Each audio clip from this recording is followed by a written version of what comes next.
27 failures. 27 medical experts Kang Jun-woo had handpicked to keep his dying daughter alive. In 27 times, they had treated his little girl like a biological error instead of a human being. Jun-woo didn't just fire them, he made sure they never worked in Seoul again.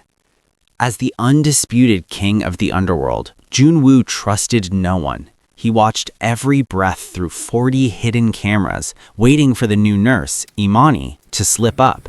But she didn't check the IV first. She didn't look at the heart monitor. She looked directly at the camera, directly at him, and whispered words that made the deadliest man in Korea go cold. You can hide behind your glass screens and count her heartbeats, Mr. Kang, but you're just a ghost and a machine. Are you going to keep hiding like a coward, or are you going to come in here and be a father? No one called Kang Jun-woo a coward and lived. He was in that room in seconds, but he wasn't prepared for what happened when he opened the door. Before we begin, kindly subscribe. Let us know in the comments where you're watching from and how this touched you. The heavy steel door to the surveillance suite hummed as it slid shut, sealing Kang Jun-woo in a tomb of digital blue light. On the central monitor, Imani Clark was a splash of defiant color against the sterile, whitewashed walls of Mi-rin's medical wing. He watched her through the 4K lens hidden within the iris of a hand-painted portrait. She was supposed to be checking the heart rate monitor. Instead, she was humming a low, soulful melody that seemed to vibrate through the very speakers he used to eavesdrop on his daughter's life. Kang Jun-woo leaned back, his tailored suit jacket straighting against his shoulders. He lived by a singular philosophy. What you can see, you can control. He knew the exact temperature of the room, the dosage of the beta blockers in the IV drip, and the precise history of the woman currently smoothing his daughter's hair. He knew Imani had lost her own younger brother to a respiratory failure in a crowded Johannesburg clinic. He thought that grief would make her diligent. He didn't realize it would make her dangerous. On the screen, Imani's humming stopped. She didn't turn around slowly. She pivoted with the sharp precision of someone who had felt a prickle on the back of her neck for the last hour. She walked toward the painting, her dark eyes locking onto the exact spot where the lens was concealed. "You're doing it again," she said.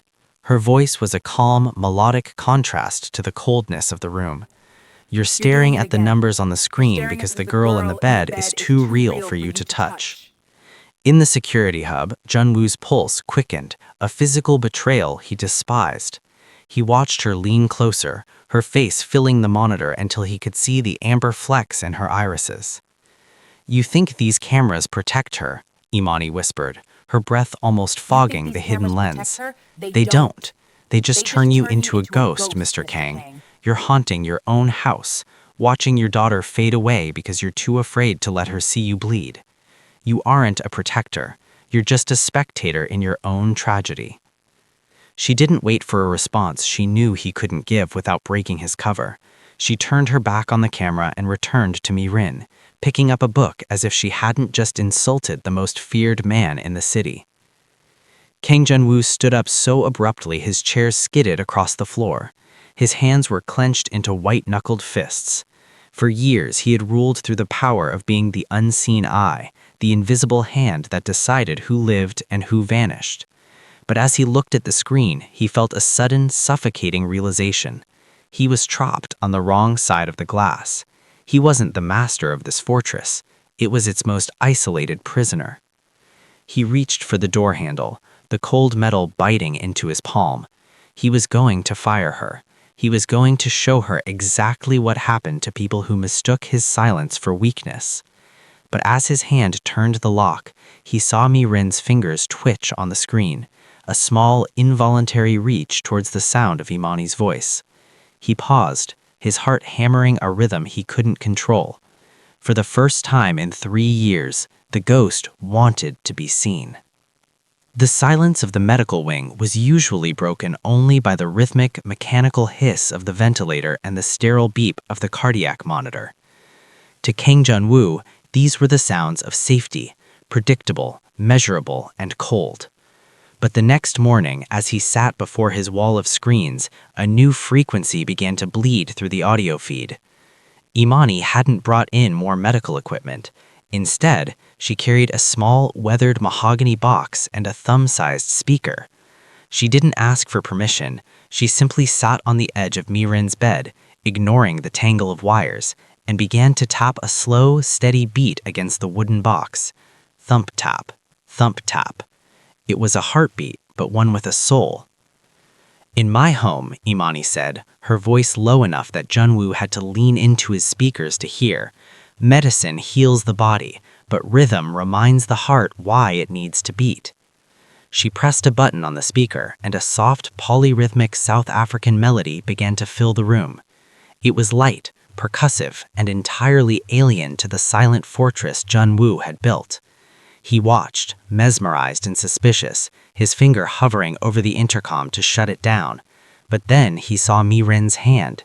Her pale, thin fingers weren't just twitching today. They were moving in time with the wooden box. Imani leaned in and began to sing a nursery rhyme and a mixture of Xhosa and broken Korean, her voice dancing around the notes.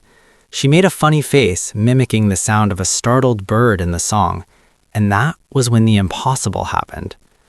It started as a small wheezing sound, a glitch in the atmosphere of the room.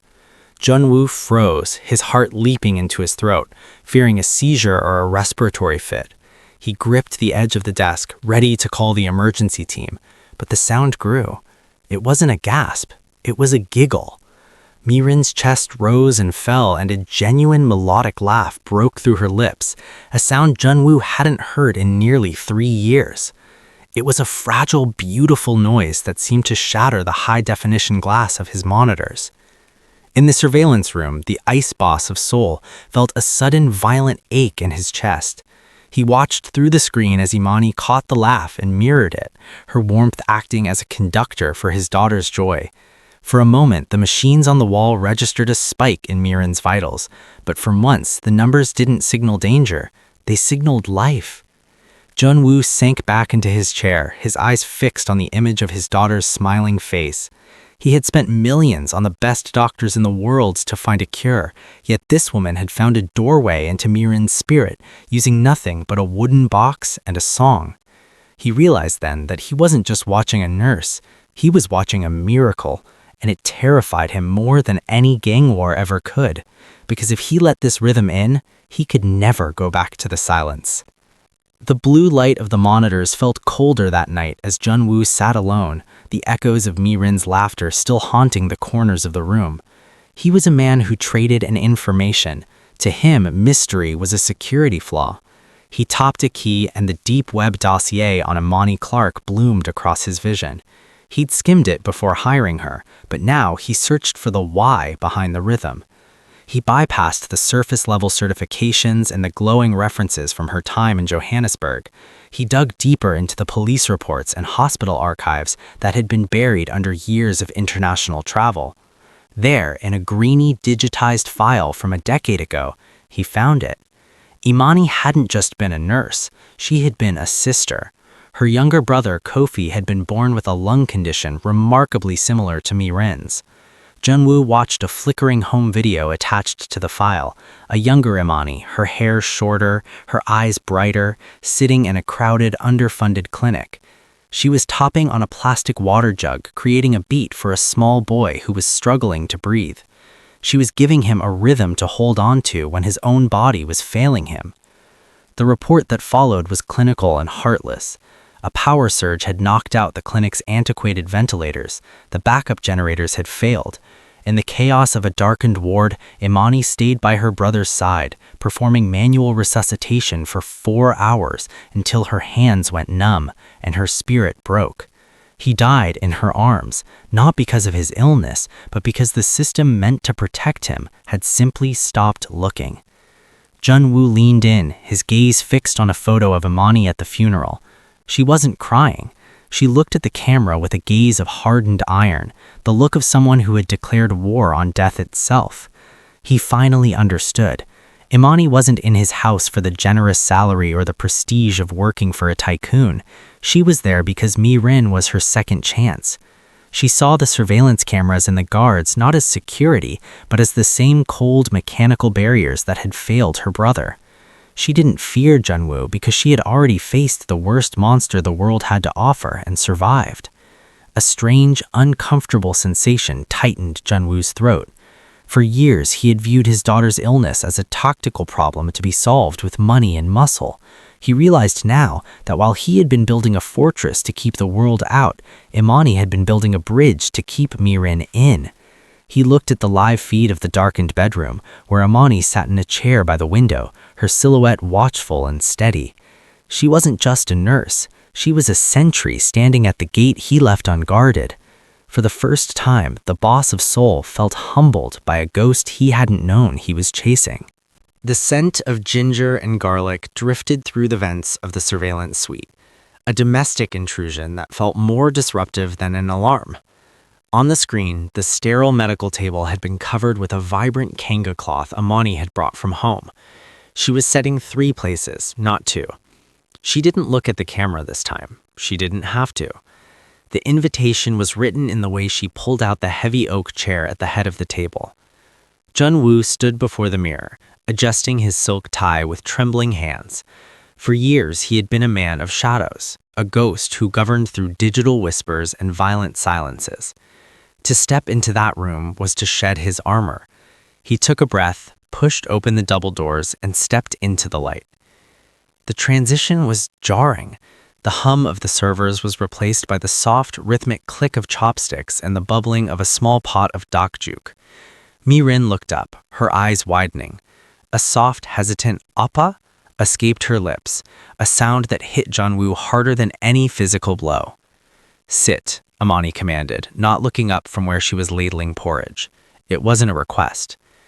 Junwoo sat, his frame feeling too large and too rigid for the intimate setting. He looked at the bowl placed before him, not the cold, catered meals he usually ate in his office, but something steaming and fragrant. Across from him, Mi-rin was watching him with a mixture of awe and fear. "In my village," Imani said, finally sitting down and resting her chin on her hand, "we don't eat with ghosts. If you're at this table, you're a man. Not a boss, not a legend. Just a father whose daughter is waiting for him to taste the salt." The tension in the room was a living thing, thick and suffocating, until Junwoo picked up his spoon. He took a bite. The warmth spread through him, a sharp contrast to the air-conditioned chill of the surveillance room. He looked at Mi-rin, and for the first time in years, he didn't check the monitors for her heart rate. He simply looked at the color in her cheeks. "It's good," he managed to say, his voice raspy from disuse. Mi-rin beamed, a smile so bright it made Junwoo's chest ache with a sudden, terrifying vulnerability. As the meal progressed, the silence shifted from awkward to heavy with unspoken peace. Imani shared stories of her home, of the sun over the savannah, and the way the rain smelled in Johannesburg, while Mi-rin listened, transfixed. Junwoo found himself watching Imani, not through a lens, but across a table. He saw the way the candlelight softened the hard lines of her face, and how her laughter seemed to anchor her daughter to the world of the living. For a moment, the empire outside, the docks, the debts, and the dangerous men, ceased to exist. The ice boss was melting, replaced by a man who realized that all the control in the world was a poor substitute for the heat of a shared meal. He wasn't just eating, he was waking up. The warmth of the dinner table had barely faded before the cold reality of the streets began to claw its way back in. Junwoo returned to his darkened office, the taste of Imani's cooking still lingering like a phantom limb.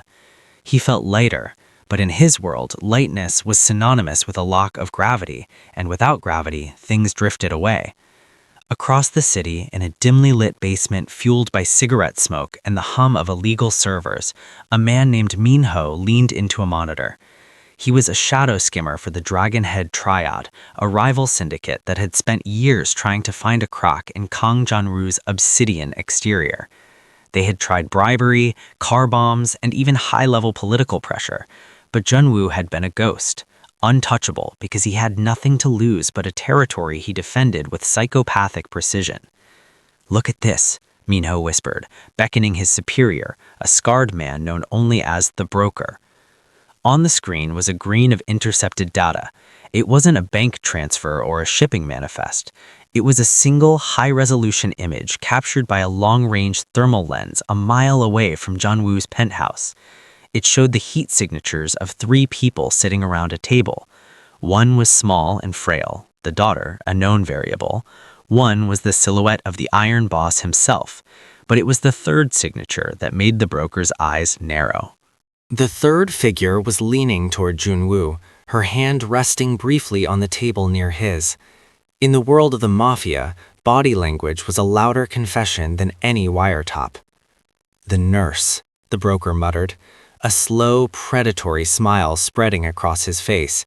"He's changed the rotation. He fired the entire security detail for the West Wing and replaced them with passive sensors. He's clearing the air for her." For years, Junwoo's strength had been his isolation. He was a man with no heart, making him impossible to kill. But the screens in the Triad's basement revealed a devastating shift. The Ice Boss had finally developed a pulse, and that pulse was tethered to a woman who had no idea she was being used as a target. "He's soft," Minho chuckled, zooming in on the pixelated image of Amani's silhouette. "He's playing house while his borders are bleeding."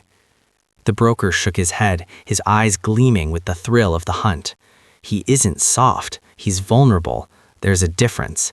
A soft man is easy to break, but a vulnerable man, you can make him crawl." He reached for a burner phone, his thumb hovering over the speed dial for the Triad's primary enforcer.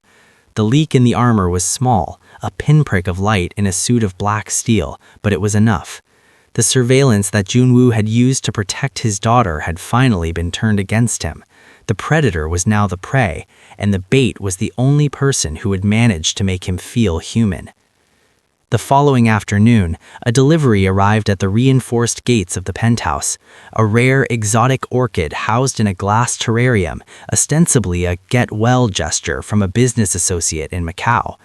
To the security detail, it was a routine gift, but to Junwoo, watching through the monitors, it felt like a jarring note in a symphony.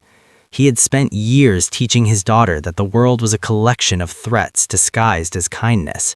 However, since Amani had arrived, his internal radar was clouded by a new, dangerous sense of peace. Amani accepted the flower with a smile, placing it on the bedside table where Mi-rin could see its vibrant violet petals. "See, Mi-rin, even the earth wants you to bloom," she whispered. For an hour, the room was tranquil, but as the sun dipped below the Seoul skyline, the terrarium began to emit a faint, nearly imperceptible hiss. In the surveillance room, Junwoo's eyes narrowed. He zoomed in on the glass casing. A tiny automated valve at the base of the terrarium had opened, releasing a colorless, odorless vapor. His blood turned to ice. It wasn't an explosive. It was a sophisticated neurotoxin designed to induce a silent cardiac arrest, the kind of death that would be blamed on a sick child's failing heart. "Imani, get out! Get her out now!" Junwoo roared over the intercom, his voice cracking the silence of the medical wing like a gunshot. Imani didn't hesitate. She didn't ask why.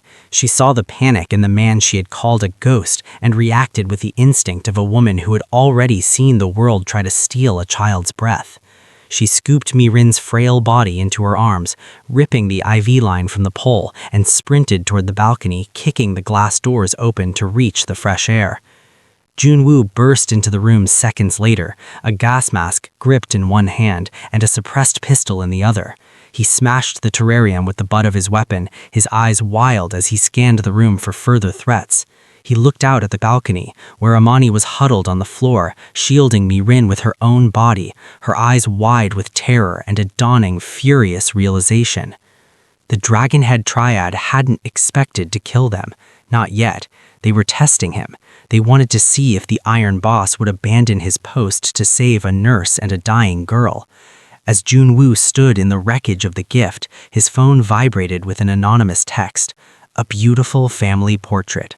Too bad the frame is so fragile." He looked at Imani, whose scrubs were stained with Mirin's blood from the torn IV line. She wasn't looking at him with fear anymore. She was looking at him with the fierce protective rage of a lioness. The poisoned gift had done more than test his security. It had stripped away the last of the digital distance between them. The war was no longer outside his walls. It was in his home, and for the first time, Junwoo knew that his surveillance couldn't save them. He had to stop watching the screens and start hunting the monsters. The silence that followed the orchid attack was a heavy, suffocating shroud. Junwoo had moved Imani and Mirin to a reinforced safe room deep within the penthouse's core, a windowless bunker designed to withstand a siege.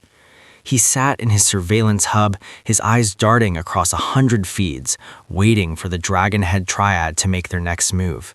He was a god in this digital temple, seeing all, knowing all. Then the world died. A low, guttural thrum vibrated through the floorboards, the sound of the main power grid being severed by a localized EMP. One by one, the monitors flickered, hissed with static, and plunged into total darkness. The soft hum of the air conditioning cut out, replaced by an eerie, absolute silence. For the first time in a decade, King Junwoo was blind.